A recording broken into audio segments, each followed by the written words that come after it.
श्री गोपाळ कृष्ण भगवान की जय। माझे सर्व भाविक भक्त, माझे श्री गोपाळ कृष्ण स्वामी यांचे भक्त, माझे दयाळू मयाळू, माझे माय बाप सर्वज्ञ श्री चक्रधर स्वामी यांचे भक्त, आपण ऐकून राहिलो लीळा। आता पंचकोडाचार्य गृहनिवृत्ती लीळा। एका गावात एक श्रीमंत व्यापारी राहत होता।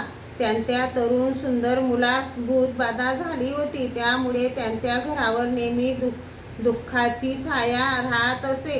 त्या मुलाचा दुःखापासून सोडवण्यासाठी दूरदूरचे मंत्रिक तांत्रिक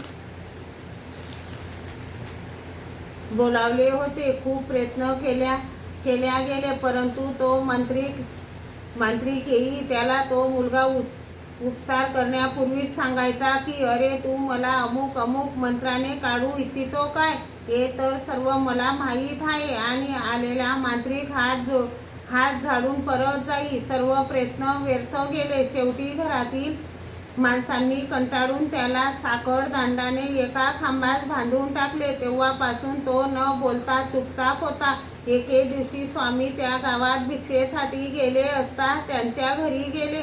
स्वामींना पाहताच तो ग्रह जोराजोराने ओरडू लागला, अरे मला ह्या साखळ दांडीतून सोडा, मला आता ह्या स्वामींच्या दर्शनासाठी त्यांच्या जवळ जाऊ द्या। मी आता तुमच्या मुलास या भूत योनीपासून मुक्त करतो। असे त्यांचे ओरडणे ऐकून त्याला सोडण्यात आले। तो स्वामी पाठोपाठ जाऊ लागला। स्वामींनी भिक्षा नदी काठी एका पाषाणावर ठेवून दिली। भोजनास बसणार तेवढ्यात ते भूत स्वामींना विनवणी करू लागले की स्वामी, आपला थोडासा उच्छिष्ट प्रसाद मला देऊन माझ्यावर आपली कृपा करा, ज्यामुळे मी आपला उच्छिष्ट प्रसाद खाऊन या पाप योनीपासून मुक्त होईल। स्वामींनी त्याला विचारले, तू कोण आहेस, कशासाठी या मुलास त्रास देतोस? यावर तो ग्रह म्हणाला, पूर्वजन्मात मी पंचकोडाचार्य होतो। माझ्या आश्रमात अनेक शिष्य होते। एक वेळ माझ्या एका शिष्याला दुसऱ्या एका अवधूताने पिटवून नेले।